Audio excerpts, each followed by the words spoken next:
The Participation Research Network that we are running is a series of seminars today. Is an opportunity to share learning and best practice, and really lots of exciting news about what's happening in terms of participation, etc., across the country. And it's really open to public participation projects within health or care focus, and it's open to practitioners, policymakers, researchers, and everyone with an interest. So welcome all. We're absolutely delighted to kick off the first one today. Today's seminar is going to focus on engagement in mental health services. And we are going to have share examples from 3 organisations, and I've just seen the slide has come up about the housekeeping, the cameras and microphones off during the presentation. You're absolutely welcome for anybody who does want to leave their camera on, but you might not be seen on the screen, so don't worry about it. Please ask questions in the chat box, and Gary is going to be the host for the chat box today. And if there is, we're not sure if there'll be time allowed for you to be able to ask your question in person, but we will do our absolute best if we can. We will also share the slides and the recording, including the transcript, I think, after the session. So please look out for that on the website. And we absolutely appreciate your feedback. So please tell us either at the end or however you want, with whatever means works best for you. So with that in mind, I think we will move on to find out a little bit about who is attending and who's going to speak to us today. So we have 3 presentations, and they're going to last about 15 minutes each, and there'll be a brief question and answer session in between each session. And then at the end, we'll have an opportunity for a wider plenary and question and answer session. And hopefully the webinar should be finished definitely within the 90 minutes, I promise, but we reckon around 80 minutes if we've got our timings right.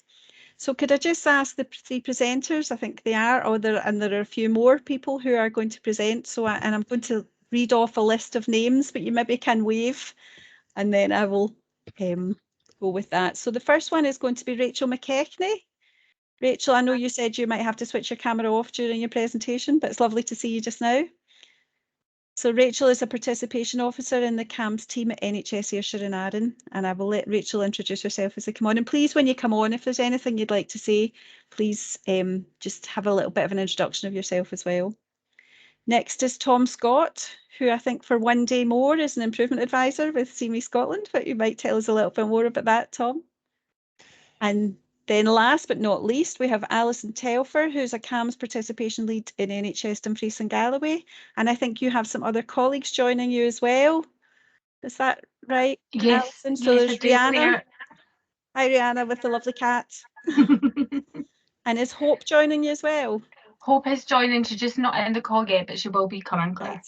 Excellent. And did you say there's the 3 of you? So I was thinking there might be somebody else. I hear there's an animation to follow as well, so we might get some characters, which is fab.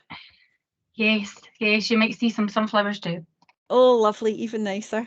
Thank you very much. I'm just going to leave on to yourselves, and when you're finished your presentation, we'll come back on for a question and answer session. So let's start with Rachel. Rachel, are you ready to go? Yeah, that's fine. Just like I said, I can give you a bit of feedback sometimes with the screen share and the camera, so I'll just pop it off, but you'll be looking at the screen anyway. So yeah, hi everyone, my name is Rachel Mckechnie. I'm the participation officer for CAMHS and community eating disorders in Ayrshire and Arran. First of all, just similar to what Claire said, thank you all for signing up and coming along to hear more about participation and engagement in CAMHS. So you'll see on the screen there, just in case anyone's not familiar, CAMHS stands for the Child and Adolescent Mental Health Service, but it is well known as CAMHS across Scotland. So I'm going to briefly just introduce you to what CAMHS is, who it's for, just in case anyone isn't familiar. Then I'll go on to chat about my new role as participation officer in Ayrshire and Arran, let you know a little bit about myself and my journey, which led me to this job. And then lastly, I'll tell you about some of the exciting plans we have going forward to the next 6 months of the role. Do you want to just go on to the next slide, Joy? Lovely. So CAMHS is a specialist NHS funded mental health service for young people aged 5 to 18. Clinicians work closely with young people and their families to help them understand the difficulties they're facing. Sometimes appointments are just with the child, and other times there is a parent or carer invited into the session too. It totally depends on each situation. We provide treatments for young people. This is sometimes called interventions as well, usually for young people experiencing more complex mental health issues. And clinicians offer assessments, diagnosis and support to young people when this is appropriate, which is often related to neurodevelopmental concerns. You can go to the next slide. So in February 2020, the Scottish Government produced an updated CAMHS service specification. It's 15 pages long, which isn't too bad, and it's really clear about the standards expected from a CAMHS service. I think there's a recognition there that in the past it's maybe not been so clear who CAMHS is for and who it isn't for. So the specification definitely promotes better communication between the service and other mental health supports, for example, third sector work or school counselling, things like that. The majority of the specification does reiterate the great work that many clinicians already do on a daily basis, but one new theme seems to run throughout, and that is the importance placed on participation from children and families, not just in decisions though around their own care, but actually in how we shape any changes to the service on a whole. So this slide just highlights some of the statements that are made within the document. There are others as well, but just these ones stood out to me. Alison might tell you different if she has other ones she's seen. There is a clear push, I would say, for young people and their families to have lots of opportunities to give feedback and, if they wish to do so, be involved in the design of services for their voices to be heard meaningfully. Emphasis is definitely placed on co-production and the necessity for information, whether that's just about an appointment time or signposting to other services, really simple things. I just think there's a real importance placed on that needs to be easily understood by the receiver. All of this change is probably even more so crucial as most of us will know here, Scotland begins to implement the United Nations Conventions on the Right of the Child. So the UNCRC really values participation from young people and promotes their right to be listened to, with safe platforms being available for their voices just to be heard. So I think in line with the service spec and the UNCRC, co-production and making things more accessible are key themes throughout. Next slide, Joy. Thank you. So CAMHS in Ayrshire and Arran, I think, recognised this and how important it would be to have someone in the team constantly working on supporting children and their families to have their voices heard. They were able to use the Mental Health Innovation Fund to employ a participation officer to work alongside the leadership team. This was the first post of its kind across NHS Ayrshire and Arran, and it seemed like only Dumfries and Galloway were implementing something similar already. And like, you know, you'll hear from Alison soon and some young people. Yeah, next slide, thank you. So I thought I would be a wee bit of feedback there, sorry. I thought it might be useful just to give you a little bit of background about me. We were asked to, I think. My career path so far, I think, shows the importance of youth voice on a whole. My undergrad was in law, but it was all I'd known since leaving school. I took a gap year and began working as a youth worker, which entered me into a world of funding wars. So not only was feedback from young people fundamental to us planning programmes and sessions, we actually needed it to prove that the work we were doing was worthwhile. And I think a lot of services, unfortunately, are moving on to facing similar situations. I love this job, and it really opened my eyes to what potential young people do have. I then moved on to an organisation in Glasgow doing early intervention work, a project supporting young teenagers who had a couple of criminal charges. I say just a couple, really low level things like vandalism, possession of cannabis, things like that. I would work one-to-one with the young people, developing their confidence and explaining what they needed from school, what their interests were, how they could actually speak up about what kind of support would help them grow as an individual. I think working closely with young people made me realise that they were facing loads of different inequalities, but mental health struggles were just so evident with almost every young person I met who had offending behaviour. I would work closely with parents as well, sometimes just planning basic home routines or setting boundaries, but also to encourage them to ask for help and ask for answers. I think it became quite clear to me just how inaccessible information is on a whole about a variety of things. I have a law degree and I couldn't explain to them what happened when kids were charged, who did it go to, how many years is it on the record, does social work know, does it affect a PVG? There was just so many things that were unanswered, and I think that echoes how all services maybe feel and how parents and carers maybe do feel about services within Scotland. So I developed a strong passion for helping children and families to speak up. This doesn't always have to be negative either. I think actually it's just about helping to create the right platforms where all feedback is given with ease and how this can be shared appropriately. So when I saw this post advertised within CAMHS, I was really excited to give it a go in Ayrshire and Arran. Next slide. So the first few months were spent quite busy getting to know the area, making connections with local partners across the 3 Ayrshires, reaching out to organisations where meaningful participation was already happening, successfully, might add. I'm part of the Promise operational group in North Ayrshire, and we're working alongside them with discussions on how we best support care experienced young people and the different barriers that they may face, as well as other groups, in order to participate. We're linked in with carer centres, educational staff, active schools and other services across Ayrshire. It's been really important for me to learn what is available, but also to promote what my role is and how I might be in touch with a variety of services in the future. So we decided that we needed a logo, first of all, which can be easily recognised as a service. Our initial survey received 95 responses from young people, which was ideal and way more than I think I'd planned on receiving, which is great. I was able to pull key themes from this and create a brief.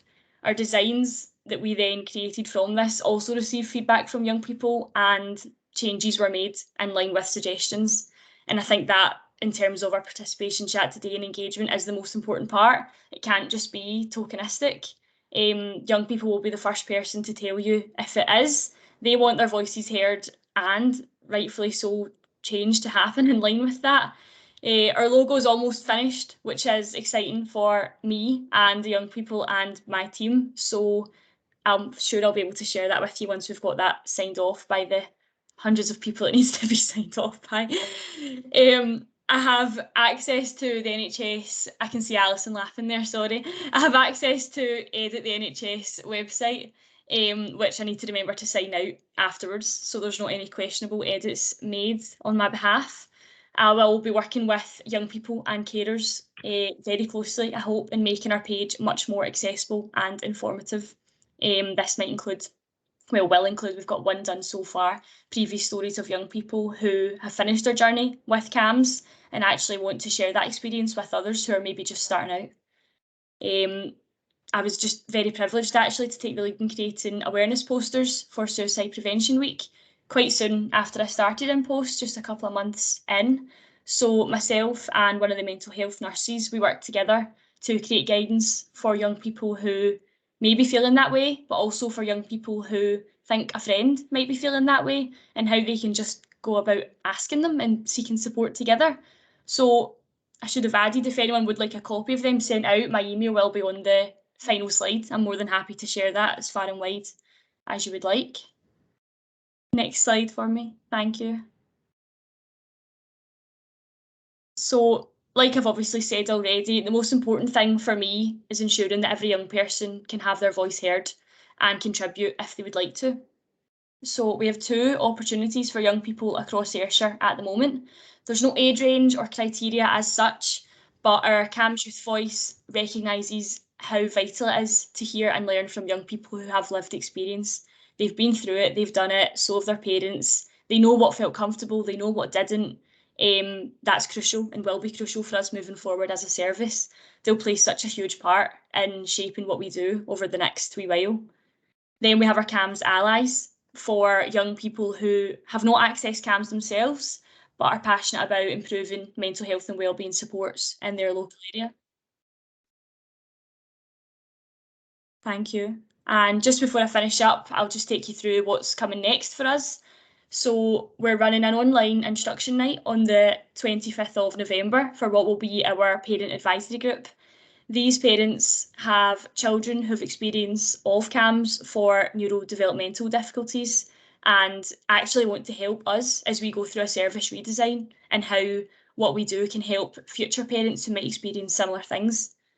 What's been really clear in similar projects in the past is actually how much the parents and carers that are involved come to value the time spent with the group. It's a safe space to catch up with people who might just have similar challenges to them. So even just that on a whole, I think is great, never mind the work that I'll get them to do on the side. There's just real value in simple peer support. I'll be starting to develop our presence on social media alongside the help of our lovely young people, making sure that we're on the right platforms for the right reasons. And then working in partnership with young people and parents, we will be completely updating how families are communicated with within CAMHS in Ayrshire and Arran. This will be including any necessary changes to even just wordings of letters and leaflets so that they're accessible and can be understood really by everyone. Plain, simple language is the way forward, I think. So overall, our main goal is to increase participation levels, which can be measured using obviously numbers and stats, and that's really useful and helpful. But also, more importantly for me, will be the measurable outcomes. So increased confidence, leadership skills, a parent who maybe feels more relaxed explaining to their child what CAMHS is for and why they're going to that appointment, or another example, a young person maybe deciding to help create change for the next generation of young people that will access their service. So yeah, there's lots happening. Thank you so much for listening. That was obviously just a whistle-stop tour of participation so far, but I'm really excited to move forward. The next 6 months, there'll be lots happening, so thank you so much. And yeah, we can think about questions just now if you want, or just pop it in the chat box. It's up to you, Claire. Thank you so much. Oh, wow. I've written a ton of things and I'm desperate to ask, but I won't. I will absolutely open the floor, and I'm seeing Gary nodding. I just really, before we go on to the questions, Rachel, it's so nice to hear you say why you're in the job. So just on a personal note, I absolutely loved it. But what I heard from that was about how you're creating the conditions for the right conditions for people to genuinely work and engage and with you and with what you're doing. And I'm really, really blown away with that. It was really, really powerful. But I will pass over to Gary and see if there's any questions that want to come in for you. No specific questions just yet, but a lot of really positive comments. Helen Gourley saying, sounds a marvellous and rewarding career so far, Rachel. There's nothing like being in the thick of real people and real lives when trying to help.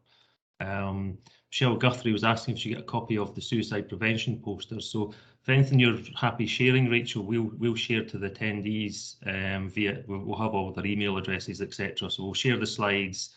We'll share any tools or anything else that is shareable, and perhaps the animation later on as well. Emma Ashman saying website looks great and helpful to have information in one place for one people, and I like the idea of the two groups as well. Somebody saying, April Mason saying, I'm a parent of a CAMHS kid in Ayrshire and happy to participate in your work. We'll put you in touch. Really inspiring. One question I had was, you mentioned about measuring things. So for a researcher, that's something that I'll get involved in terms of evaluation of participation. Do you have an evaluation plan? You're talking about all the metrics, the quantitative stuff, but also the sort of softer qualitative stuff as well. I was just wondering how you're going to measure the impact of what you do, because what I think is really important is quite a new role, isn't it? So yeah. I'm conscious of how you then sort of show the benefits of what you're doing. No, definitely, and I totally agree. I think it's just the world we live in that you do need to show numbers as well, don't you? You need to just, I did say it already, but you need to prove why you're doing the job, which is in a way a shame, but it totally makes sense. So we will be keeping a record of how many young people participate, from which local areas they're from, rough, maybe some background information, things like that, just to see who we're missing, because it's easy to say you had 15 people engage in something, but if they're all from North Ayrshire, then you've missed two very wide demographics. And in terms of the more immeasurable goals, that's definitely something that I need to have a better think at over the next 6 months, I would say. The first 6 months of my role has definitely just been getting stuck into as many things as possible, and then what the next little section will look like, hopefully alongside young people. I'm relying on them to do my job for me. That was the whole point. Will absolutely be how we gather that information in a more meaningful way to take it forward. But I'm happy to get back to you as well. And I've just saw my lovely line manager, Kerry, put in the chat. There's no more specific questions. There was one that I thought was really great, Gary. Apologies while you were chatting, that's come in. So Kira Robertson's asked, can I ask how you're supporting people who have communication support needs? Yeah, so if any young people, the thing is that they have to give consent before they're wanting to communicate and participate with me. So I'll not be bombarding anyone, and it will be really down to the individual if they want to participate. So obviously all our clinicians will be on board with the work that we're doing, what we're trying to achieve by engaging with young people on a wider level than what CAMHS maybe has done in the past. So it would be down to them. They'll already have a really good relationship with the young person that they're working with and supporting.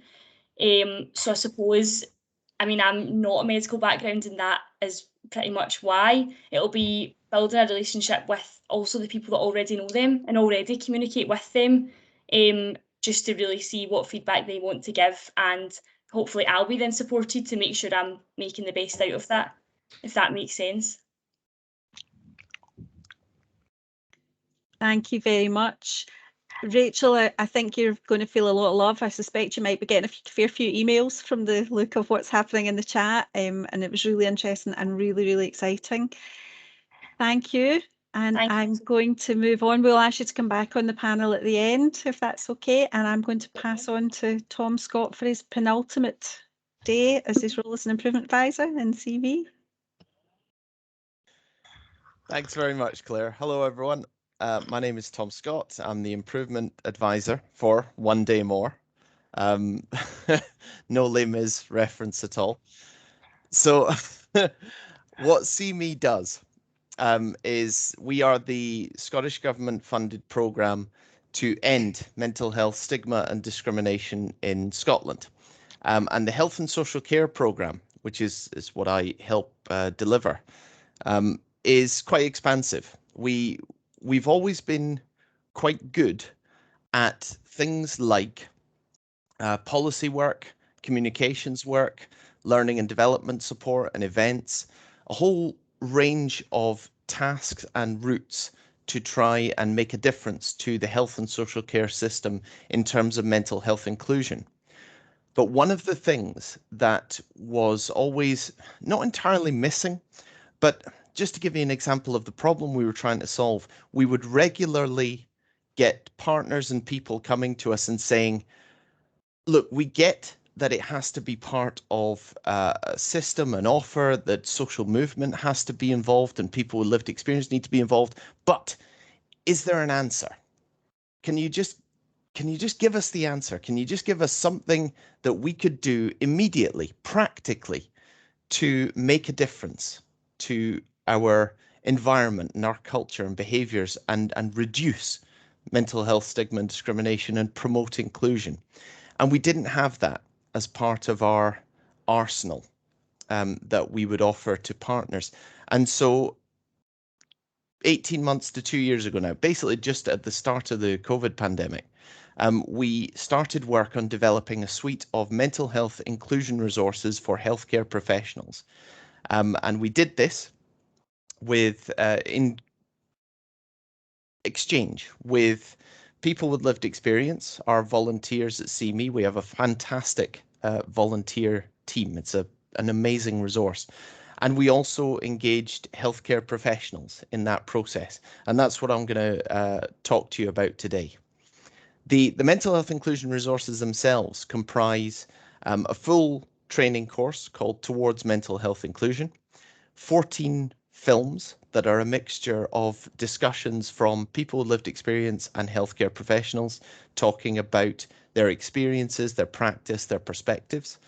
10 case studies that were drawn from the Care Opinion website. They're one of our important health and social care partners.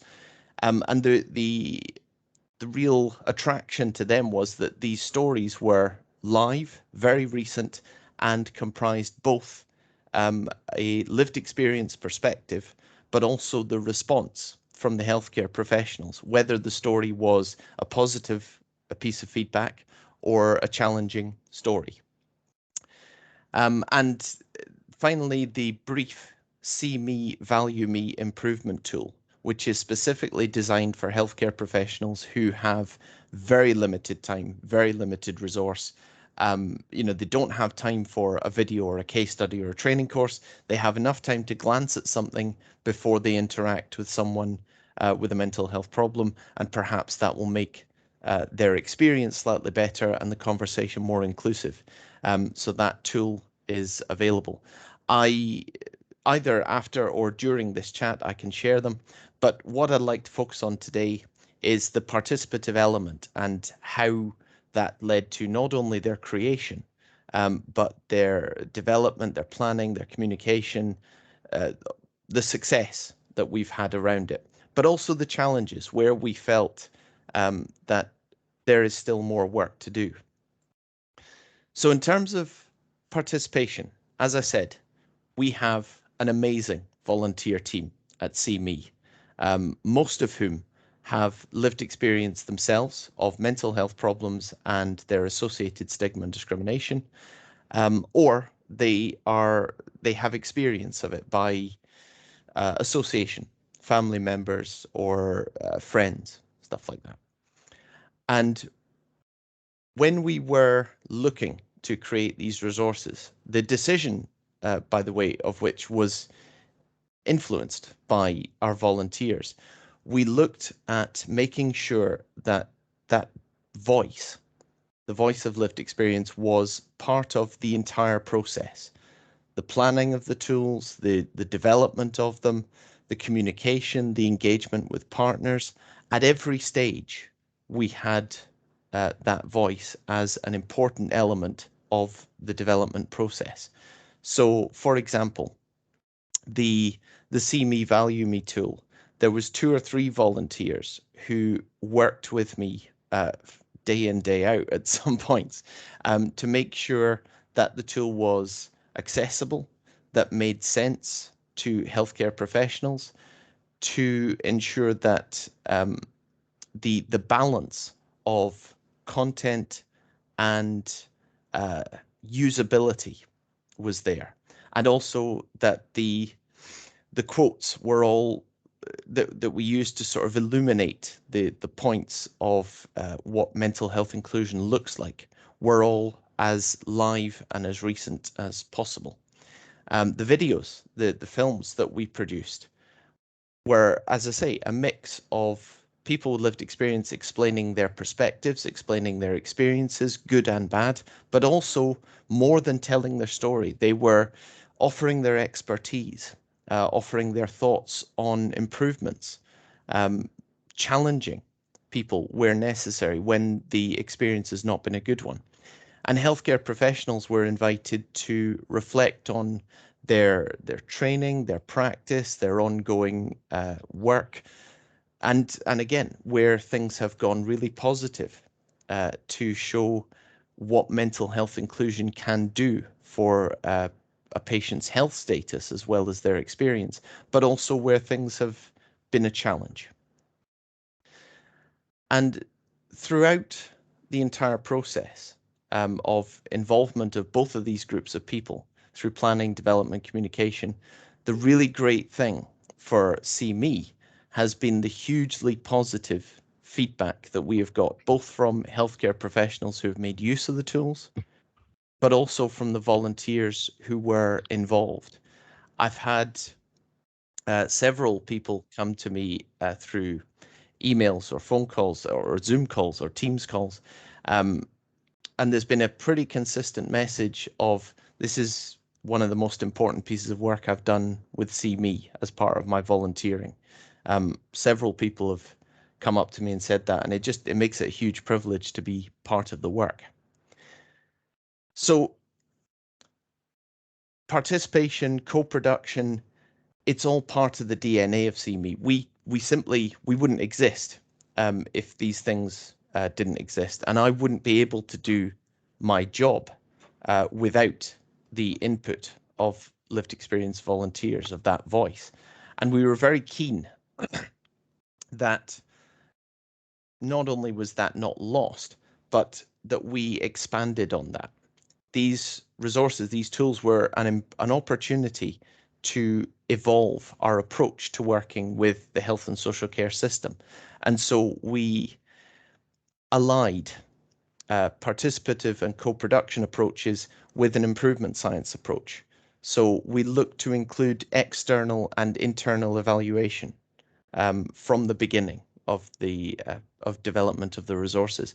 We, as soon as we possibly could, developed case studies from the early adopters of the resources to show how they could make a difference, whether they were used for learning and development, for communication, for operations, in a leadership setting, for policy improvement.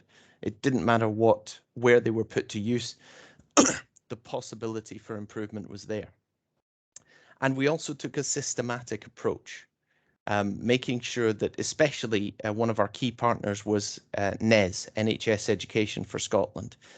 These resources are available through their virtual learning environment, and they have put out some communications targeting specific levels, specific specialisms that they felt would particularly benefit from the mental health inclusion resources.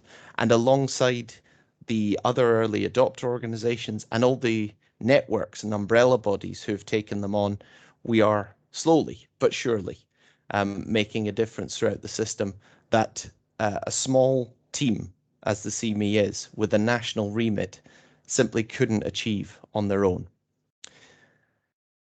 There has been a huge amount of positives and a huge amount of success from this work, but there has also been challenges.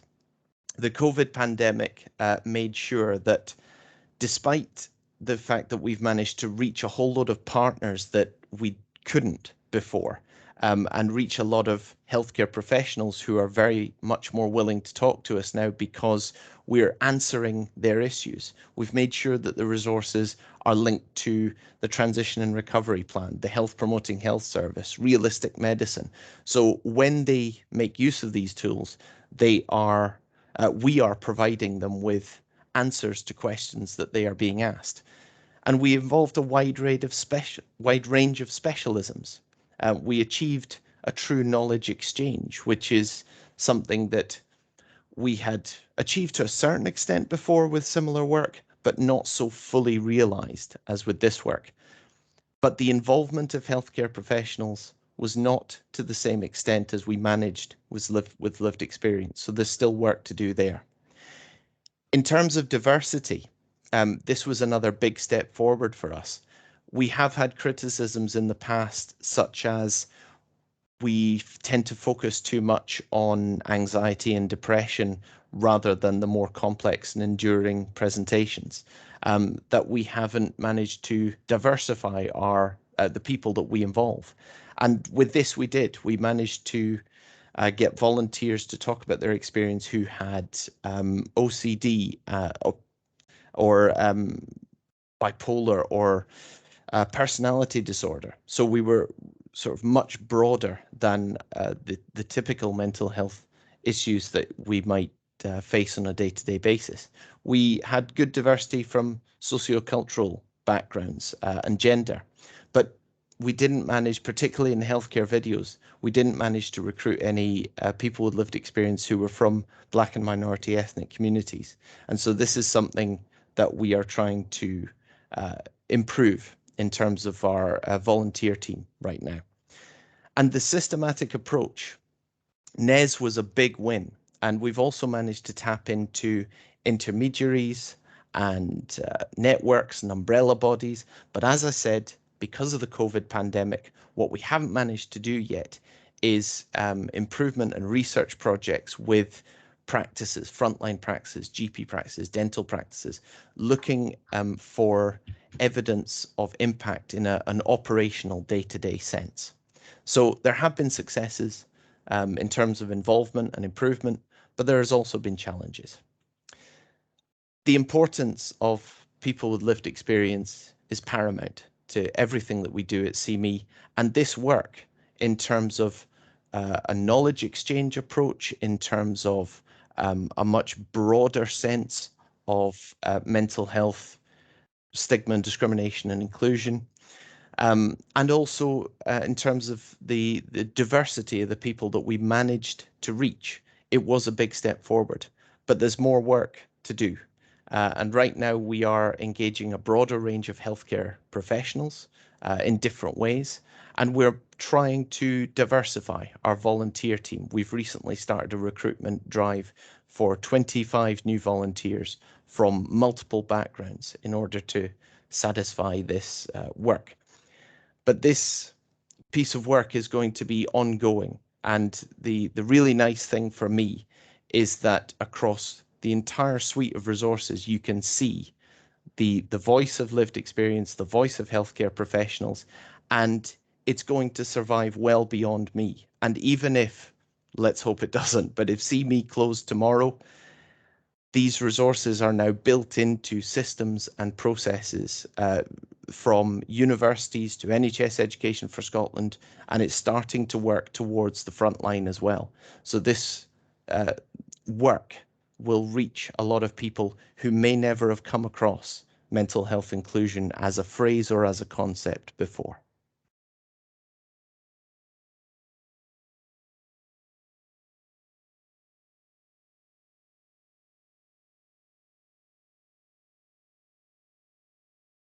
Hi Tom, is that you finished the presentation? That's me. Great.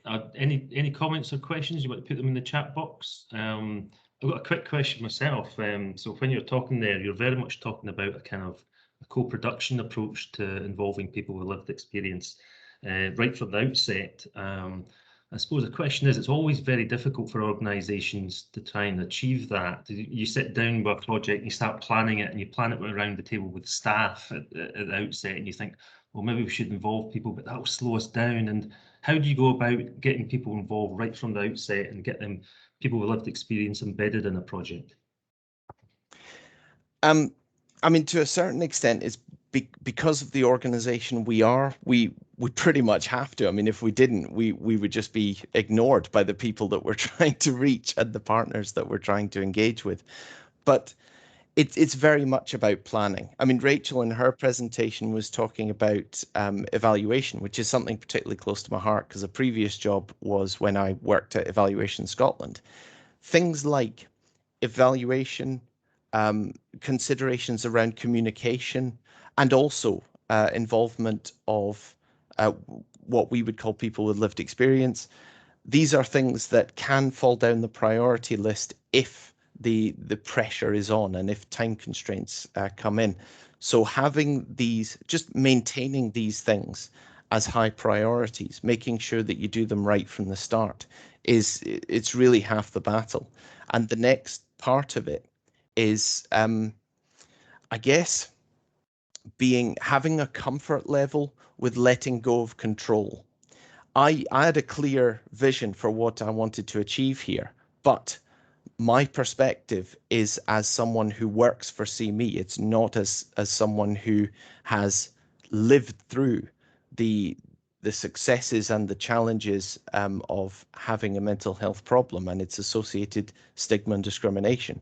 So valuing that voice, and for myself and from my colleagues, not only being willing to take on that voice, but to let go of some of the creative control and trust in the people that you listen to and you partner with. I would say that's the other half. So it's a mixture of planning and trust in the people that you're engaging with. Good answer. Thanks for that. I'm just looking through the chat box just now.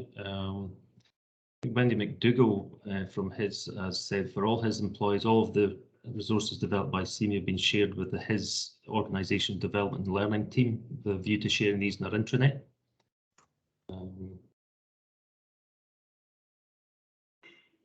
Anne McFadden's asking, trying to think about the voice of the baby in relation to the development of infant mental health services and keeping with the United Nations children's rights ideas. I don't know if anybody wants to say anything about that. It's maybe for something we could keep till the end, maybe. Yeah. The last question from Katrina Logie is a really interesting one, because to a certain extent, they're exactly the type of people that we were hoping to engage with this. Because again, another criticism of CME has been that we've been all about clinical staff in GP and A&E settings and nothing else.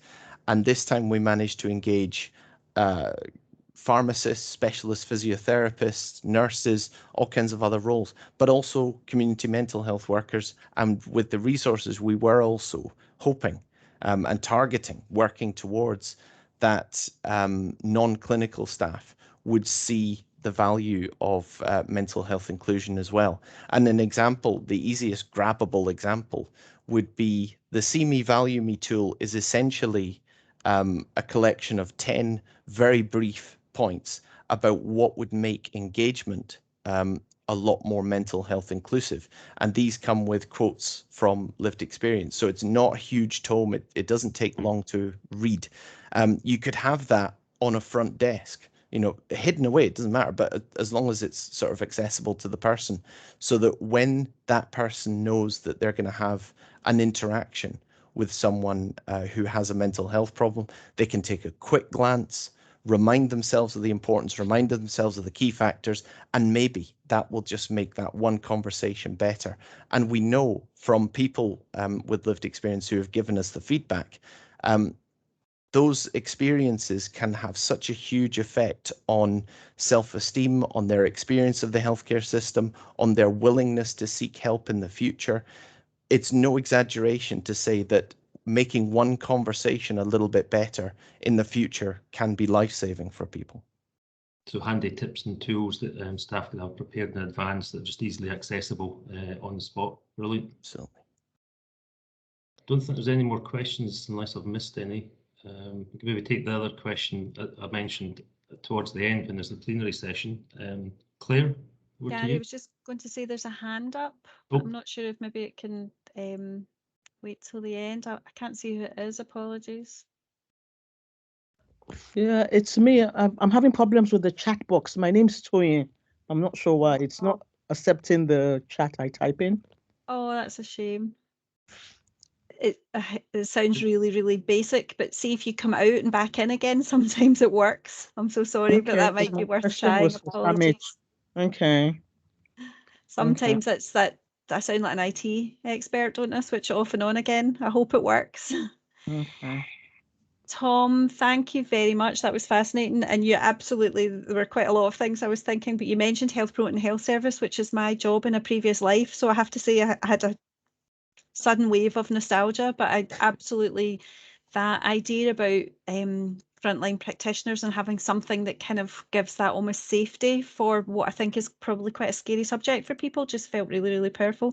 And I think on your penultimate day, you've probably got a lot more CME traffic to the website. So you can put that down as your one of your last hurrahs as you've done that. So it was really great. And I really look forward to hearing how it's implemented within Healthcare Improvement Scotland. Thank you very much. So we're going on to move on to our final speakers, who are Alison Telfer and Hope London. And Rihanna, apologies, I don't know your second name, but I will let you all introduce yourself and I will hand over when you're ready. That's great. Thank you, Claire. I'm just waiting on the presentation being shared. I'm sure Joy will get that sorted. So whilst Joy's getting that, there we go. Thank you, Joy. So as Claire's just said, my name is Alison Telfer and I am CAMHS Participation Lead, and I'm based within NHS Dumfries and Galloway. And with me I have Rihanna Davis. Now, Rihanna, can I say this right? McCrory, you say it yourself. McCrory. There we go. Sorry, yeah, I can't get it, even though I've been working with Rihanna for a while. Who very kindly has agreed to come and speak with us today. And Rihanna is one of the CAMHS Young People Participation Group members and is an expert by experience. And we also have Hope London, who is an artist, and lots of other things that are there. And she has been working alongside us on the Be Kind project, which she will tell you about. Next slide, please, Joy. So the key message for me that stands out from this quote from Young Minds, it's okay, is participation creates change. And Rachel's already kind of touched on that. But this is what's really important to me within my role as a participation lead over the past year and a half, is to try and look at how we develop a variety of different methods of how young people can share their experiences of accessing mental health services, where mental health professionals are able to listen and learn from these experiences, and we're all able to work together in partnership to make improvements. As Paulo Freire once said, who knows best but the people themselves? And this is so important because with working within mental health services, the young people are their own experts. Next slide, please. The slides have stopped working on mine. Oh, I can see them. Hope, can anybody else see them? Yeah, I can see them. It stopped. Hopefully, hope it will come back on. Joy's If it doesn't, Hope, I'll tell you when we're coming to you. Okay. One of the ways within CAMHS that we have been involving young people within our service is through digital engagement. Is because no surprise to everyone, one of the main challenges we've had is COVID-19. So we've all our traditional methods and ways of engaging with young people, we've had to adapt, and we've had to go into this new digital world. So one of the ways in which we've done that is through the development of the Young People's Participation Group, and also the development of CAMHS Arts and Wellbeing Group. So through the Participation Group, young people are beginning to get the opportunity to participate in mental health awareness projects, which we'll hear about with the Be Kind project, also to get involved in designing and publishing social media content. And it's really important that what we're sharing and what is seen, as kind of Rachel mentioned earlier, is coming from young people, because they're the most important and they're the ones who know the service best. Also for young people to involved in writing blogs and sharing their experiences nationally, which Rihanna might touch on later, and also co-production. So young people have been beginning to be involved in producing resources alongside mental health professionals. However, this hasn't happened overnight, and this has been quite a long process, and there has been quite a few challenges. One, which I've said already, is COVID-19. So for some young people, coming to an online group is a barrier to begin with, because some young people don't want to work in groups, some young people don't want to work online, and don't want to be seen. And that also kind of follows into the stigma and the mental health stigma. And for some young people, they do want other young people to know that they're accessing mental health services, but for other young people, they don't.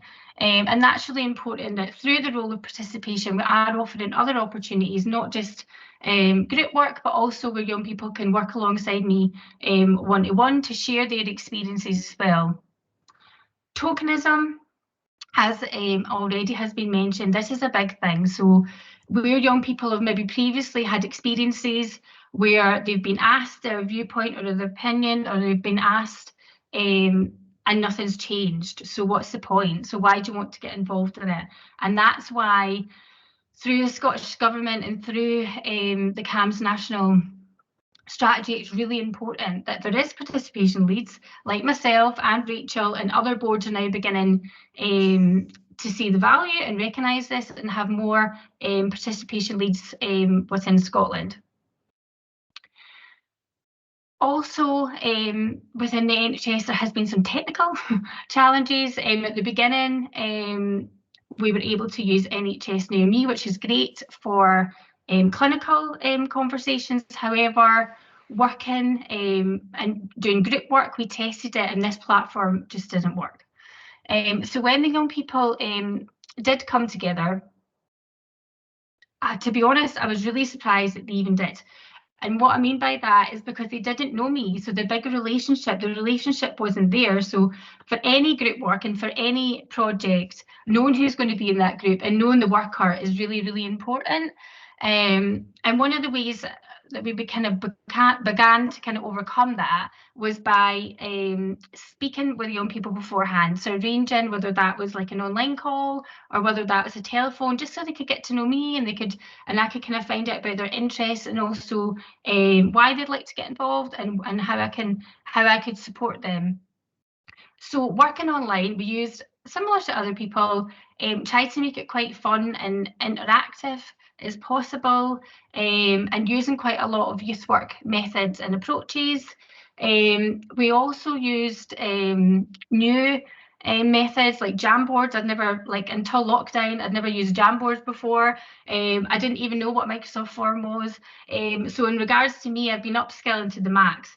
But Jamboards are great, and what's been good is that we're all in our own homes, so we're able to actually still collaborate, and it's like a big giant flip chart paper, and young people can share their ideas, and it's also good for planning and for our projects, and also evaluating, and that's kind of what Rachel had touched on. This is so important within participation and within any organisation. It's really important to evaluate the work that you're doing, but it was important for me, for the young people, to reflect on the groups and the projects they were involved in. So what we used was Microsoft Forms, created an evaluation form, which we put in the chat link, so young people were able to complete that.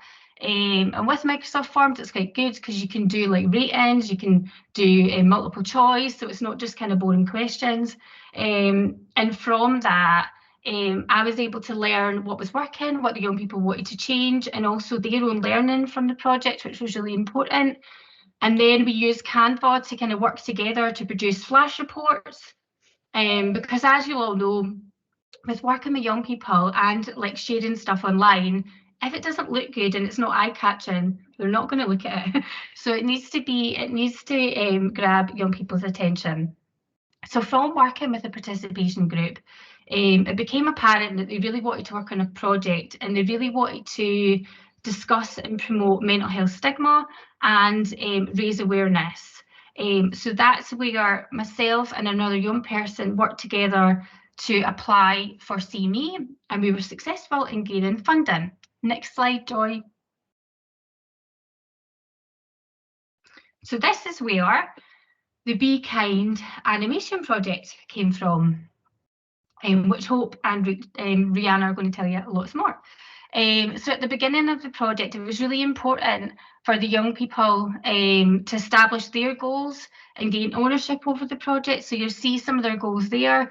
So spreading awareness of the reality of mental health, making young people feel heard, and also I'm sure Rihanna won't mind me saying, but if I can make at least one person feel less isolated and alone, that would be amazing. And that's amazing for me.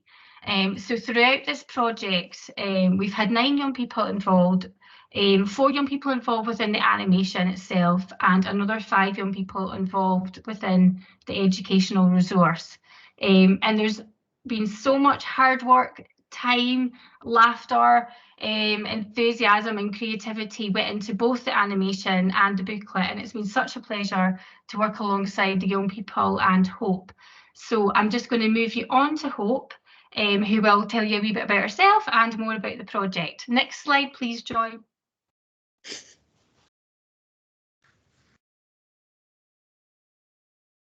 Great. Hope, it's on to you. Okay, I don't have the next slide though, so I'll wait for that so I can speak to it. But I have had technical problems here. I'm on my phone now, holding it in my hand because the slides weren't showing up. But that's just an example of the kinds of hurdles we have had to overcome throughout this project. I mean, when we first started, some of the young people didn't want to show their faces in the Zoom meetings. And we worked with that, very gently, I think, encouraging people to contribute in whatever way they could and felt comfortable doing. And then that comfort zone kind of began to widen a bit as we went on. And although I can't see the next slide yet, it should show a picture of a storyboard and some of the resources we looked at. We were able to do some of this online before we met in person. But those, well, first I'll tell you what we did get online, because I knew we were going to create an animation, and for that, a certain amount of material to work with. And we wanted those ideas to come from the young people themselves. So we created structures and exercises that enabled them to share their views through words and pictures. And we began to collect those words and pictures. And then through that process, I was able to sit down and take all their words, especially one particular person who really wrote a letter almost, very useful. And some of Rihanna's beautiful drawings expressing how she felt and in a kind of universal way. So with those words, I was able to write a script. And that's the first thing you need to do. And because we did, you know, we're working on limited time, limited budgets, and we knew it couldn't be more than about 2 minutes long at the most, because animation is 24 frames a second. So you can figure out how much work is involved in 2 minutes. So anyway, and besides which, you want it to be impactful. You want to squeeze out the essence of what people were saying. And 2 minutes is a good length of time. So we got the script together, and that set the stage quite literally for the first in-person meeting we were able to have, which in my view, and I think Alice and Rihanna probably share this view, although Rihanna was with us on the screen because she was shielding and could not be there live, but nevertheless, she was there on a screen and everyone else was there in the room. And that really was a breakthrough situation, I feel. We were able to accomplish a huge amount because it would be hard to work for, say, 6 hours in a row on Zoom, but that's what we did. We've made sure we were fed and watered and could work through in the time we had. And we managed with 2 sessions like that to do an incredible amount of work. And the thing was, you know, the young people who weren't showing their faces started to show their faces. They had started already, but once we were in person and any meetings we had in between, people were much more comfortable, much more open. The confidence was growing, you could tell. May I go on more, or tell me when to stop? So in those meetings, we were able to do the storyboard based on the script, and then design characters based on the storyboard, and it was cutout animation. So they actually started making the characters.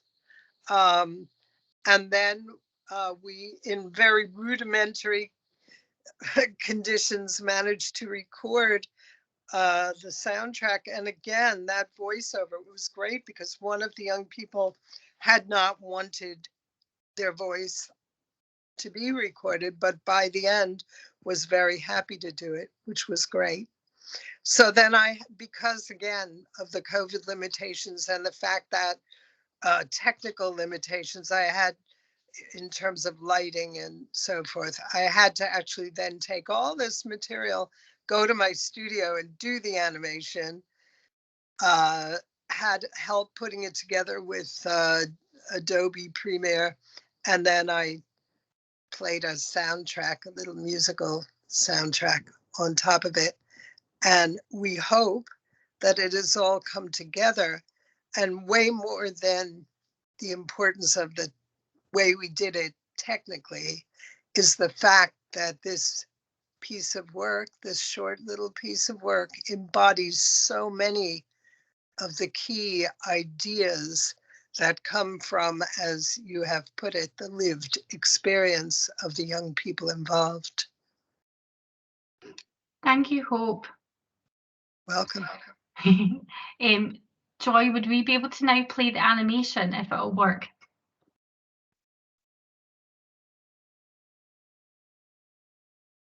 This will be the real challenge.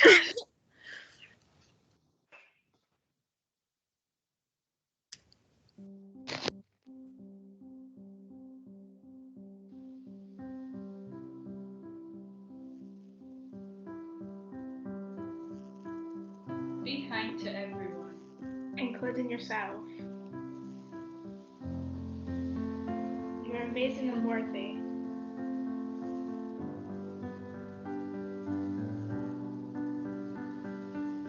Your mind and body work together.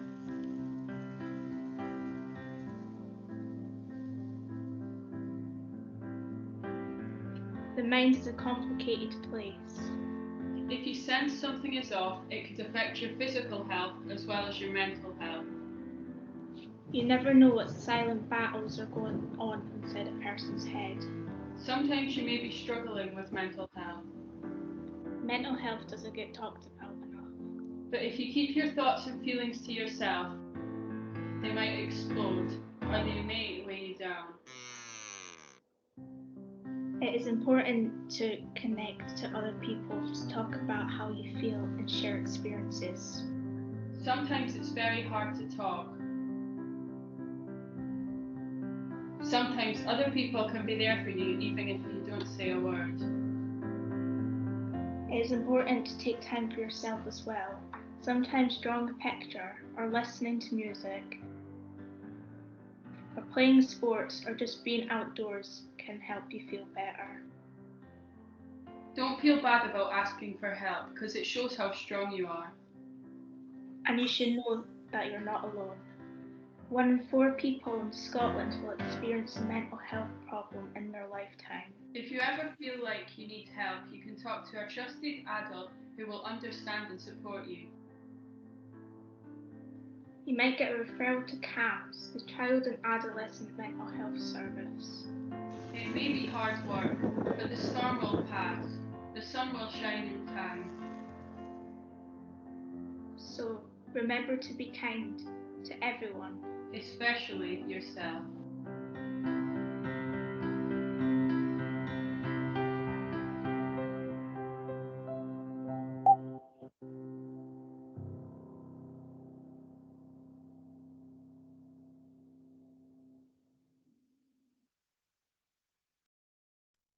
Oh, I'm so glad it worked. Although it was a wee bit faster than what it should have been, but oh, thank you for all the lovely comments. Joy, would you be able to put the presentation back in, just so that Rihanna can see her slides, please?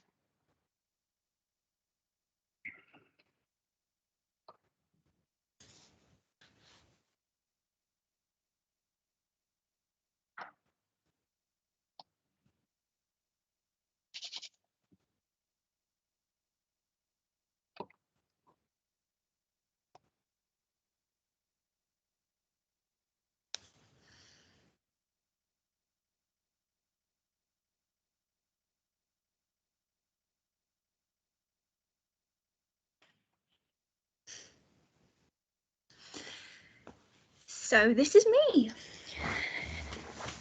I got involved in this project because it was presented to me as something to work against the stigma of mental health. And that is something that I think is super important, because we think, oh, everyone talks about it all the time and it's fine, nothing's an issue. But I mean, even in my life, I remember when I was really, really struggling when I was younger, and my mum didn't want me to get diagnosed because she was worried about what that label would say to people, and she was worried that I wouldn't be able to get opportunities and that I would be unable to do the things that I wanted to do because I'd have this particular label. I was a bit like, I don't care. So we ended up going forward, and I ended up being diagnosed and having emergency care, and then later on I was diagnosed as autistic, and all sorts of things went on. But that still sticks with me, is her just being so scared of how people would treat me for something that's not my fault. And that to me was a lot. But you know, that's life. Being a part of this group has actually been amazing. And it's interesting because with the people that we meet with regularly, I think it's kind of helpful to be able to talk about mental health in a more generalized fashion, rather than all of the focus being on us and what you specifically are trying to deal with at the time, because that can build up a lot of pressure on you to share and be completely open and vulnerable, which actually is really difficult. So I think it's actually nice to be able to just talk about what we want to do about mental health without feeling that mounting pressure. And it's actually been nice because now we've actually just got a really good group of friends that we know we can talk to about anything, and we know won't judge us, and it's fun and it's nice, and it's given us a lot of opportunities. So for example, making that animation was only the first step. I was really luckily able to collaborate on a sleep workbook and a sleep resource and make the illustrations for it for kids and young people, which was incredible. I've been able to consult on the creation of a poster or a leaflet for art therapy. It's me and another member got the opportunity to speak with Kevin Stewart, the Minister for Health and Social Care, on how we need to move forward in mental health, and that was incredible. It's given us the opportunity to focus on what we are good at and what makes us individuals. For example, one of the people is an incredible writer and an incredible poet, and we use those skills to further kind of ideas about mental health. Another one's a brilliant photographer and makes incredible collages, and we were able to use that. Myself, I'm an artist, and we were able to use that. So we use all of our individual skills and we focus on the skills that we have rather than the negative stuff to create conversations around all of this. And also we're kind of looking into the future in terms of next year and what we can do next year with the social media and the blog side of things. So Alison's asked me to maybe think about creating a piece around chronic illness and mental health, because it's something that I personally experience, and actually a lot of people do experience, because people with disabilities and chronic illnesses are 3 times as likely to have a mental health condition, and yet I've found that there is very little knowledge in that area from mental health professionals, and vice versa with doctors and stuff.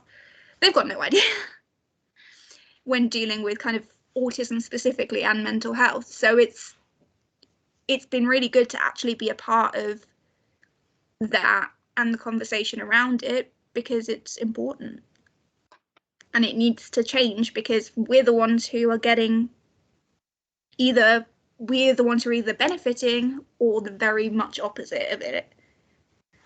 So yeah, it's been good. Okay, next slide. I'm nervous. I know that a lot of people we've had like a brick wall thing, and so everyone who kind of got involved in the project was able to share their reflections on it.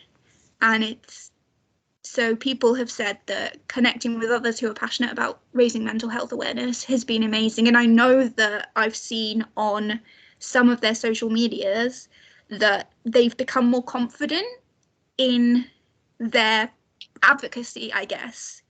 And it's sparked some people creating specific Instagram profiles, for example, for mental health awareness, rather than it's just their personal and they're talking about mental health. They've created kind of a special place for these discussions. So it's opened up a massive can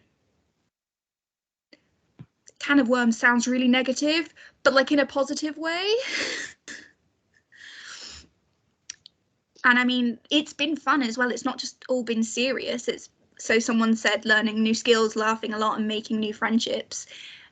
And she loved the noodles and milkshakes, which is, you know, so it's nice that it's not just like a super serious, scary, intimidating situation, which I think is what a lot of people assume that it would be like, because you're going in and you're like going in to have conversations about improving mental health, and it sounds like it's super intimidating, but actually it's really easy, and none of us are pressured to share anything beyond what we're happy to share. It's very much kind of led by us and facilitated by Alison.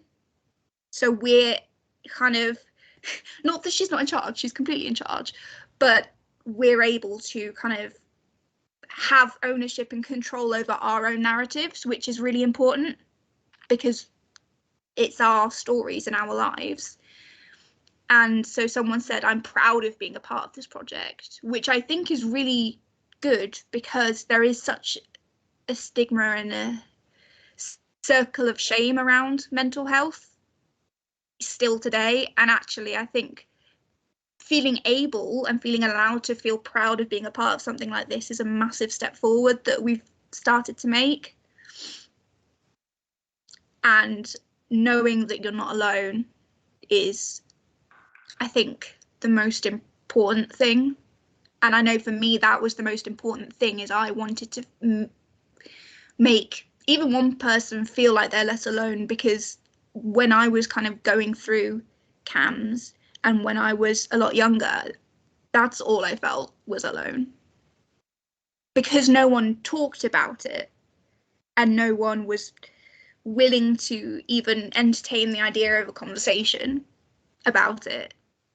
So I was a bit like, I'm going through this and I'm all alone and that's it. So I just wanted to help people, as I said, even one person, to feel like they've got someone to talk to, and I'm happy. And I think we've managed to do that. So yeah, that's good. Okay, I'm done. Thank you so much, Rihanna. That was amazing. And there's so much love in the room. And honestly, you should see all the comments on the chat box. Thank you so much for sharing. And I know you were nervous, as was I. And it's really so brave, and so brave of everyone to share their stories in the group. Just at the end, and I know this will be getting shared in true youth practitioner fashion, that's the wrong link for Rihanna, so I will change it. So basically that is our information for myself and CAMHS, and also for Hope in relation to the work that she does. And Rihanna did touch on it, but Rihanna is an artist and she is studying at college, and she's amazing, and she's got her own Instagram page, so I will put the right one and not her personal link. But thank you so much for listening to us all and giving us the time to share this project with you all. Well, thank you very much. So I don't know, Rihanna, I hope you get a chance to go back and look at the chat. I think it's safe to say you might have won the day. In the chat responses, I'm sure Gary will come on to questions. If we had been in a real room, I'm just going to share my own view. If we had been in a real room, we wouldn't have heard a pin drop. Somebody wrote it in the chat. I haven't been in the last 2 years on a session online where everybody has listened to every word that you've said. So on a personal note, I'm quite gobsmacked with what can be created virtually, because I haven't had that level of feeling personally on something. So it actually, I think you recreated something incredibly powerful. So thank you very, very much for the presentation. I was going to tell you I love your workarounds, but actually I think you've just disproved exactly my point of you made it work anyway, which is just gobsmacking. So I'm going to pass over to Gary and see if there are questions other than lots and lots and lots of appreciation. I can't give all the good points about the animation and Rihanna's talk enough justice. There's just so much the comments there. So I'll let you all just sort of scroll through that and read them. Brilliant. And we'll be copying this, and we'll be making this as part of our putting it on our website as well, all the chats and stuff. There was a point by Deborah Allen She says, thank you for sharing your story, Rihanna. On the point that Rihanna made about her parents not wanting her to access the service and obtain diagnosis, how does or how can services interact with families where there is no consent from the parent for child to access the service, and where does the professional make a referral if the parent doesn't agree? Does the service signpost to other services? Quite sort of ethical consent issues there.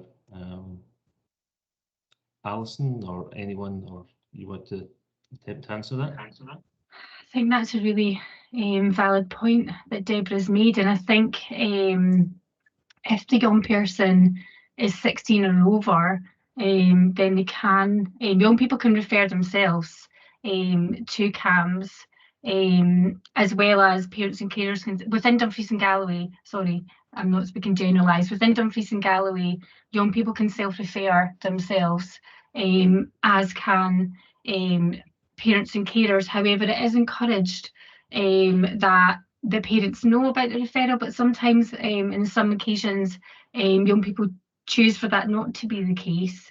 But I think there's a lot around kind of education there, Deborah, and a lot around early intervention. So around, and like what Rihanna was saying about, and the work that's going on in CME about breaking that stigma and about actually making people aware of the different services out there, because obviously, as we kind of touch on within the educational booklet, within Dumfries and Galloway, we're really fortunate. There's lots of different services out there who offer mental health support, and within our local schools, youth work services offer low-level mental health support within schools. We also have our school nurses, as well as other kind of external schools. So there's lots of different partners who are involved within mental health, and it might be as well depending upon the issues that the young person's experiencing. It might actually not be CAMHS that is for them. It might actually be other services. I don't know if that really answers your question, Deborah, but I think I've tried to. Okay, thanks, Alison. And I think Emma Ashman asked, how was the transition from online to in-person meetings? And how did you manage that? Because obviously some people might have been nervous. Some people may be nervous be doing things online. Some people would be nervous going back into a room with people as well. How do you manage that transition? Yeah, I think the young people, if I'm being honest, who were involved were desperate to actually meet in person. And I think because, and I think what kind of came throughout the group and why it was so important to have that digital engagement was because some young people were feeling pretty isolated and were feeling quite alone, and that whole making sure that people were still feeling connected. And it wasn't a massive group. So I mean, I think if there'd been lots more young people, then possibly there might have been lots more nerves, or there might have been, but because it was a smaller group, the young people were really looking forward to working face to face and meeting myself and Hope, and being a kind of youth work professional myself. I mean, it was really strange. I'm not used to working online. I'm used to delivering face-to-face groups, working in schools and youth groups and various. So actually working alongside young people when they hadn't actually physically met me was strange. But we managed it, and when we did meet in person, it was great. And it was also great that we were able to do, I don't particularly like this term hybrid, but we were able to have Rihanna there even though she was at home, and I hope that kind of made herself feel included and welcomed and involved. And although she wasn't able to do all the different stuff that we were able to do, she was still there, and her presence was very much there. And I think the thing for the group itself is, as the group evolves, because the hope is, and young people hope, that we can get some more young people involved in the participation group. And I think that's maybe where the dynamics will slightly change, because we already have some kind of established young people. Alison, it really helped that you brought along their favorite pot noodles. It does indeed. Milkshakes and noodles is all you need for face-to-face in the transition. Oh, what a fabulous point. A very informal, relaxed environment, and we were fortunate to find a good space to work in where we had privacy and could be ourselves. Yeah. Thank you, Hope. There's a really interesting question from Wendy, but perhaps would you mind if we answered that at the end, because I'm meant to be timekeeping, and if I wasn't thinking about my job, I would still be here at 1:30, and as I think most of the room would be, because it's so fascinating. Wendy, I hope that's okay. We'll make sure that we put a written response into the chat at the end. All the panel are back on the screen, which is great, and thank you. I wonder if there are any final questions or reflections, or if anybody would like to ask something. From my own perspective, it's just been absolutely fascinating and very, very fast 90 minutes. So thank you very, very much to the speakers. Do we have any questions? Go back to that question we asked, which was halfway through. Yes, thank you, Gary. If I could I just need find to dig back a wee bit in the chat. It's from Anne McFadden. I'm trying to think about the voice of the baby in relation to the development of infant mental health services and keeping with the UN rights of the child ideas. I don't know if any of the speakers want to comment, or presenters want to comment on that. I was going to add something, Gary. I don't know if that's possible. So I'm Anne McFadden. I just think I'm sort of struck by what a fantastic project, and of course it's dear to my heart because I used to work in Dumfries CAMHS. So it's lovely to see it developing. But that project was 13 and upwards. Something about capturing the voice of younger children, and for me particularly, the CAMHS service specification does say 0 to 18. So I just want to flag that. I'm trying to get infant mental health services set up, and to get the voice of the baby, or to get the baby's perspective on things, is a participation challenge in itself. So that's exactly what I'm asking about. Thanks, Gary. Thank you, Anne, and nice to meet you. I think in regards to I was just kind of highlighting the young people's participation group. However, we do have opportunities for children and parents and carers right from birth to, and I know it says not to 18. However, within working in youth work for many, many years, I work with young people up to 25. And I think it's still important to hear their experiences. Within Dumfries and Galloway, there's the infant perinatal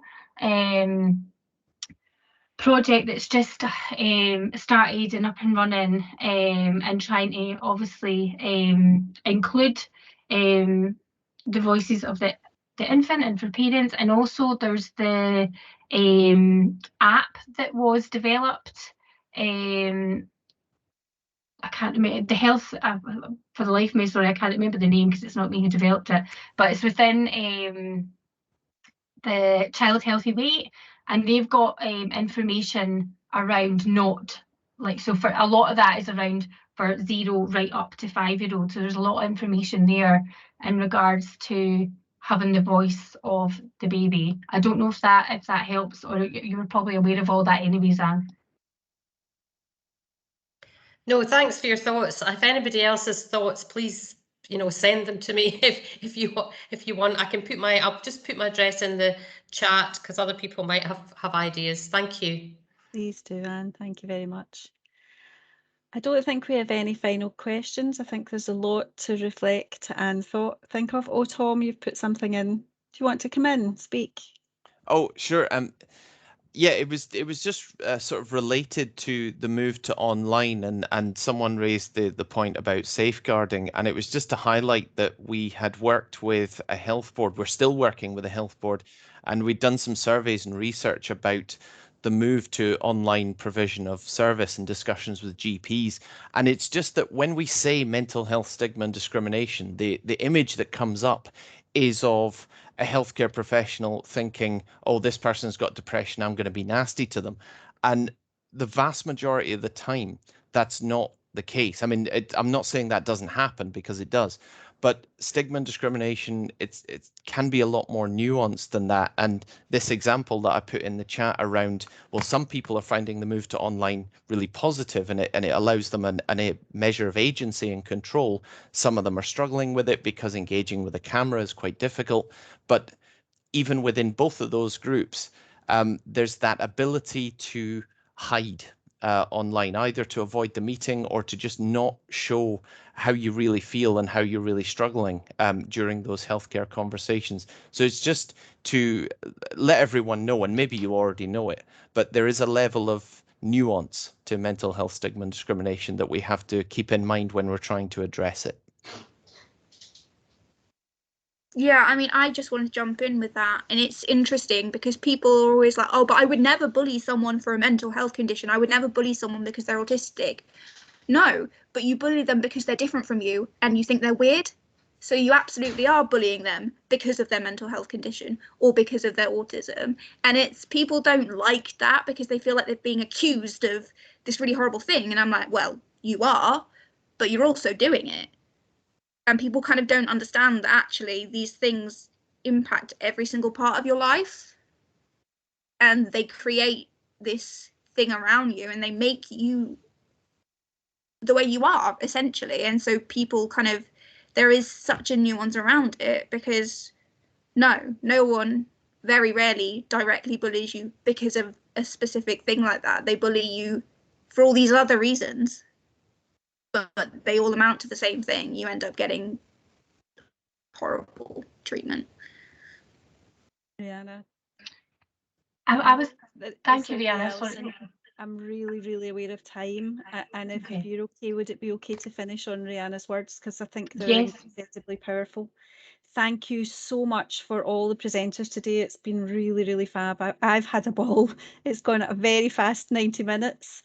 Just to do a very quick plug for the next session that we're running next week on Tuesday the 9th of November at 11 AM to 12:15 with Ashley Spalding and Alan Bigham, looking at engagement with seldom heard voices of adults with learning disabilities. Please join us, sign up on Eventbrite if you haven't done so already, and please fill out the evaluation form. It's been an absolute pleasure to meet you all, and thank you very much. Have a good afternoon, everybody. Thank you.